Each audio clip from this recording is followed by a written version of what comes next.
15.000 kilómetros en autostop por toda España, con un bombo enorme al hombro, perdido en las calles de Roma, sin saber italiano y sin dinero para el taxi. Firmando autógrafos en Nueva York a americanos que le tomaban por una estrella de rock. Cruzando el mundo hasta Japón en el año 2002 para ver a España en un mundial que estaba al otro extremo del planeta. Estas son las historias de Manolo, el del bombo. Y hoy, por primera vez, os las cuento desde dentro de la familia. Me llamo su sobrina, y estas historias me las contó él, en casa, con todo el detalle y con toda la emoción que tenía cuando hablaba de sus viajes. Nadie más puede contaros esto, solo yo. Me llamo la sobrina de Manolo, el del bombo, y esto es El Bombo del Mundial 2026. Suscríbete al canal ahora mismo para no perderte ninguna historia de Manolo, mezclada con el análisis del Mundial 2026. Nadie más en YouTube puede ofrecerte esto, solo yo, que le conocí desde dentro. Botón rojo, campanita activada. La historia de Manolo, el del bombo, empieza en 1982 con una decisión que en ese momento pudo haber parecido la más descabellada del mundo, pero que con el tiempo resultó ser la más coherente con quien él era. España organizaba su primer mundial, y mi tío, con 33 años y sin un duro en el bolsillo, decidió que iba a estar en todos los partidos que pudiera ver. No había dinero para los billetes, no había coche, no había manera convencional de hacer lo que él quería hacer. Así que salió a la carretera, solo, con un bombo enorme que pesaba lo suyo y que llevaba colgado al hombro como si fuera la cosa más natural del mundo. Se plantó en las afueras de su pueblo y empezó a hacer autostop, y la gente le llevaba. Desde el primer momento, desde el primer coche que paró a ver qué hacía ese hombre en la carretera con un bombo, la gente que se encontraba con Manolo sentía inmediatamente que estaba delante de alguien especial. Había algo en él que hacía imposible no quererle desde el primer momento. Una energía, una simpatía, una manera de estar en el mundo que contagiaba a todo el que se acercaba. Se recorrió más de 15.000 kilómetros por toda España durante las 3 semanas del torneo. Dormía donde podía. A veces en casas de familias que le invitaban a quedarse cuando le conocían en las colas del estadio o en los bares cerca de los recintos. A veces en albergues baratos, a veces en el propio estadio, esperando a que abrieran las puertas al día siguiente para no perder el sitio. Y siempre con el bombo, siempre con la sonrisa, siempre con esa convicción de que lo que estaba haciendo valía cada incomodidad y cada sacrificio. Le preguntaban cómo podía aguantar eso, cómo podía soportar el esfuerzo, el cansancio, la separación de la familia durante semanas, y él siempre respondía lo mismo, con esa sonrisa enorme que tenía y esa manera de hablar que hacía que todo pareciera sencillo. Cuando hay voluntad, hay camino. Y mientras España juegue, yo estaré ahí. Y luego se reía esa risa tan suya que llenaba cualquier espacio donde se encontrara. ¿Tenéis algún recuerdo de haber visto a Manolo?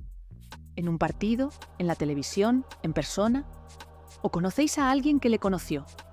Escríbemelo en los comentarios ahora mismo. Quiero leer cada uno de esos recuerdos. En el Mundial de Italia de 1990 ocurrió una historia que en mi familia contamos siempre que nos reunimos y que nunca pierde la gracia por mucho que la hayamos escuchado. Mi tío se perdió en Roma, con el bombo.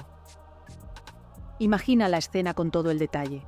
Manolo, el del bombo, con su boina característica, su camiseta roja del 12 y su bombo enorme, caminando por las calles de Roma sin tener ni idea de en qué dirección estaba el estadio y sin hablar ni una sola palabra de italiano. Paró un taxi, le explicó al conductor, en un italiano que él mismo describía siempre como completamente inventado y absolutamente incomprensible para cualquier hablante nativo de la lengua, que necesitaba ir al estadio donde jugaba España esa tarde. El taxista le miró al bombo, le miró a la camiseta, y le reconoció inmediatamente porque Manolo, el del bombo, ya era en 1990 una figura conocida en todo el mundo del fútbol, incluidos los taxistas de Roma, que no seguían especialmente el fútbol español. El hombre se bajó del taxi, le dio un abrazo enorme en mitad de la calle, le subió al coche y le llevó al estadio sin cobrarle un solo euro. La única condición que puso fue una foto con el bombo, y mi tío, encantado y agradecido, posó para la foto más contento del mundo. En el Mundial de Estados Unidos de 1994, la anécdota que más me hacía reír cuando me la contaba de pequeña. Un grupo de americanos le siguió durante más de 2 kilómetros por las calles de una ciudad americana, porque pensaban que era una estrella de rock o un artista callejero famoso. El hombre con la boina, la camiseta roja y el bombo enorme llamaba tanto la atención que la gente empezaba a sacar las cámaras, a pedirle fotos y a tratarle con el tipo de reverencia que normalmente se reserva para las celebridades del espectáculo. Mi tío no les sacó del error en ningún momento. Firmó autógrafos, se hizo fotos, respondió preguntas sobre su música, con total seriedad y con el detalle de alguien que llevara 20 años en el mundo del entretenimiento.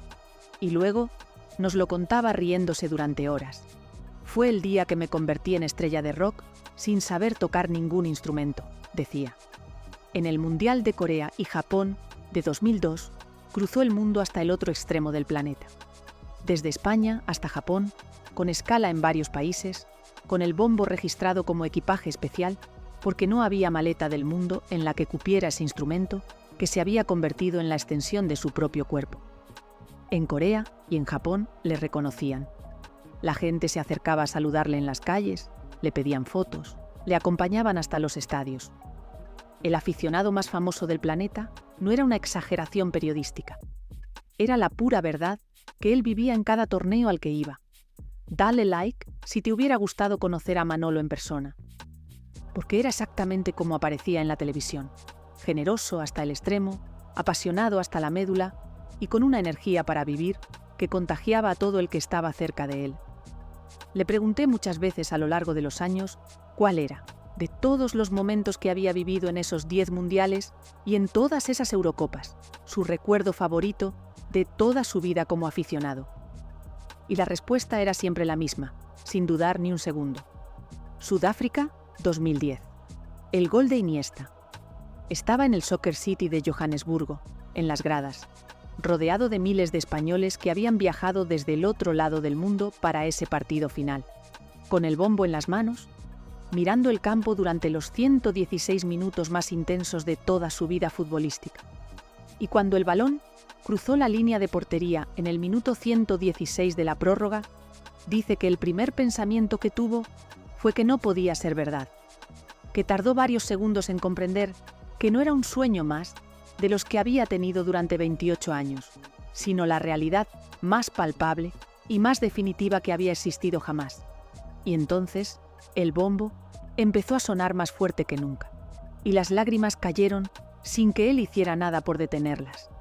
Y los abrazos con desconocidos, que de repente eran los mejores amigos del mundo, llenaron cada centímetro de esas gradas durante minutos que parecieron eternos en el mejor sentido posible. Me dijo una vez, mirándome a los ojos, con esa seriedad que aparecía pocas veces, pero que cuando aparecía, llenaba el espacio de una manera que no puedo describir con palabras. Belén. Ese momento fue la recompensa de toda mi vida. De cada kilómetro, de cada sacrificio, de cada noche, sin dormir en algún rincón del mundo. En ese segundo, todo valió la pena. Todo. Y no cambiaría nada de nada. Merece la pena creer. Siempre merece la pena creer hasta el final. Eso me lo enseñó él. Y esa es la herencia más valiosa que me dejó. Comparte este vídeo con alguien que recuerde a Manolo, con alguien mayor que vivió esos mundiales con él de fondo en la televisión. Se van a emocionar, te lo garantizo. Las historias de Manolo, el del bombo, son parte de la historia del fútbol español, aunque no aparezcan en ningún libro de estadísticas ni en ninguna enciclopedia del deporte.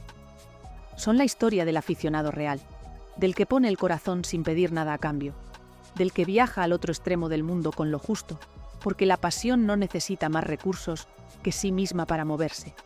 Y este canal existe para que esas historias no desaparezcan, para que queden guardadas aquí, en este espacio, disponibles para cualquiera que quiera conocerlas, ahora o dentro de 50 años, porque Manolo merece ser recordado.